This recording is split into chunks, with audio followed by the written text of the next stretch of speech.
नमस्कार, मी मृणाली पिळणकर. तुम्ही पाहत आहात LS मराठी. पाहुयात काही महत्त्वाच्या बातम्यांचा वेगवान आढावा. संसद चलो मोर्चा पूर्ण होईपर्यंत माझा उपवास सुरूच राहील. सरकारने शिक्षण व्यवस्थेतील अपयशांची जबाबदारी स्वीकारावी, तेव्हा उपवास सुटेल. सोनम वांगचुक यांची भूमिका. कॉकरोच जनता पार्टीचा संसदेवर मोर्चा. संसद चलोचं अभिजित दीपकेंचं आवाहन. CCPच्या समर्थनार्थ नागरिकांचा जमाव. कोल्हापुरात फिफा मॅच पाहताना नागरिकांची गर्दी. मॅच पाहताना पावसाचीही हजेरी. भर पावसातही नागरिकांचा उत्साह कायम. लिओनेल मेस्सीसाठी 2026चा फिफा विश्वचषक ऐतिहासिक ठरला.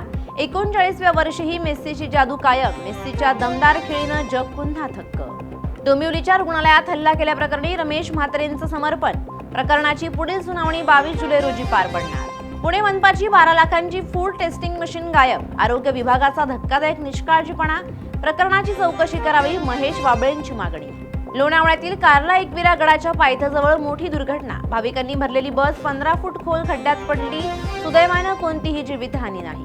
बुलढाण्यात 3 बस स्थानकाचा PPE तत्वावर कायापालट होणार. खामगाव, हिवरा आश्रम आणि चिखली गावांचा समावेश. इंग्लंडकडून भारताचा 27 धावांनी पराभव. सामन्यात भारताची ऐतिहासिक कामगिरी. रोहित शुभमनची शतकी सलामी, पण मालिकेत इंग्लंडची बाजी. PV सिंधूनं पुन्हा इतिहास रचला. सिंधूनं जिंकलं जपान ओपन सुपर 750च्या स्पर्धेत सुवर्णपदक. जपान ओपन जिंकणारी सिंधू ठरली पहिली भारतीय खेळाडू. या होत्या आताच्या घडीच्या काही महत्त्वाच्या बातम्या. अशाच महत्त्वाच्या बातम्यांसाठी तुम्ही पाहत रहा LS मराठी.